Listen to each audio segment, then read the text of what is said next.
This is OwlUp, where learning happens in minutes, not hours. For a deeper journey, explore all our courses at owlup.co. Now, let's dive in.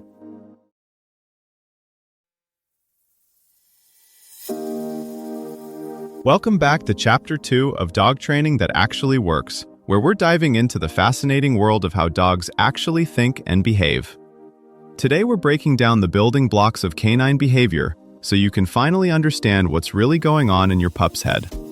Let's get into it. Dogs can read human gestures better than chimps, yet most people still misread their own dog. Your dog freezes at the doorway, licks their lips, looks away. Are they guilty, confused, or stressed? In this episode, we'll unpack what science says those tiny moments really mean. A dog's nose can be up to 40 times more sensitive than yours, yet most of us train as if dogs live in the same sensory world we do. Last time, we focused on the moments when we misread what our dogs feel.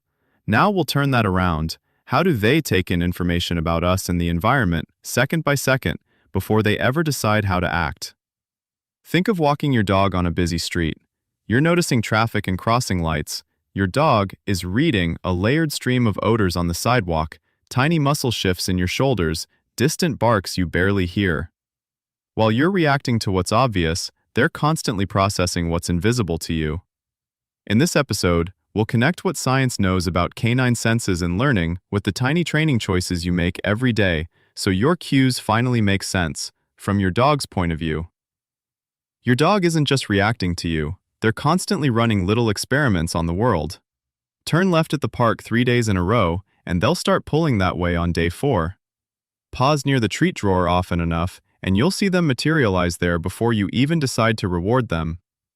Their brain is quietly tracking patterns. Which sounds predict walks, which of your postures predict play ending, which surfaces feel safe to lie on. This episode zooms in on that pattern detector so you can shape habits by design instead of accidentally teaching behaviors you don't actually want. Dogs don't just notice patterns, you're one of the biggest patterns they track. Your schedule, your footsteps, even the way you exhale before getting up from the couch become data points your dog quietly logs and tests. This is where the science gets personal. Studies using eye tracking show that dogs look to our faces very quickly when something uncertain happens, and they tend to check our left side first. That's the side where our own brains are better at reading emotion. In other words, your dog is tuned to micro-expressions you're barely aware of. A tight jaw, a held breath, a small eyebrow raise can change what they expect to happen next. Combine that with how well many dogs learn words and you get a powerful mix: verbal labels plus emotional, tone of face and body. If come sometimes predicts a fun game and sometimes predicts the end of all fun, your dog will learn that the context matters more than the syllables. That's why some dogs race toward a casually spoken come in the yard, but hesitate when you shout the same word at the park. Operant learning adds another layer.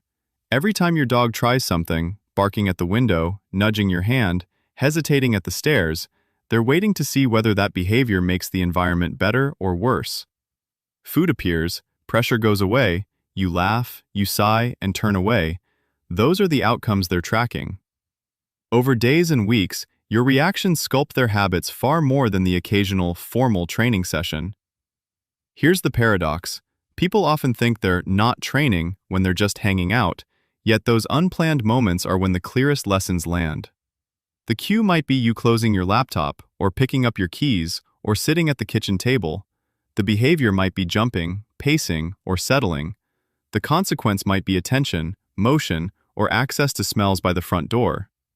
That loop, cue, behavior, consequence, runs all day whether you intend it or not. Reading it is like decoding a piece of music. Once you hear the rhythm, you can start conducting instead of just reacting to the noise. Your dog is also mapping space and timing in ways you can use. Think of a dog who spins in the kitchen every time you reach the fridge. The handle movement, tile under their paws, and your 6 p.m. routine fuse into one expectation. Spin here, now, and snacks happen. Shift one element, say you silently step back before opening the door, and you'll often see a tiny pause as their mental script glitches. That pause is golden. Slip in a new request like sit, reward it, and over a few days, Spin quietly fades from that scene. Or consider the dog who only lies down in one corner of the living room. It's not random. That spot might be where they first relaxed while you were on a long phone call. Recreate the ingredients. Same mat, similar lighting, your voice reading emails aloud, and you can grow that calm state to other rooms, then to busier environments like a quiet cafe patio. As tech catches up, we may soon see behavior dashboards for pets, heart rate variability, movement, and sound patterns streaming to your phone like a fitness app. Used wisely, that could flag brewing issues, like anxiety tied to certain times, noises, or routines, long before they explode into visible problems. The risk is over-monitoring. Numbers can't replace watching the actual dog. The win will be tools that nudge us to notice, not control, more of their inner life. Your dog's inner world is still largely unmapped terrain. Future tools might highlight patterns you'd never spot, like subtle shifts in play style before pain flares up, or a new silence at times they once barked. Your challenge this week: treat every small change in your dog's routine as a clue, not a problem, and quietly ask, what might this be telling me? This was OwlUp, your daily step forward. To keep learning with structured courses and more insights, go to owlup.co. Until tomorrow!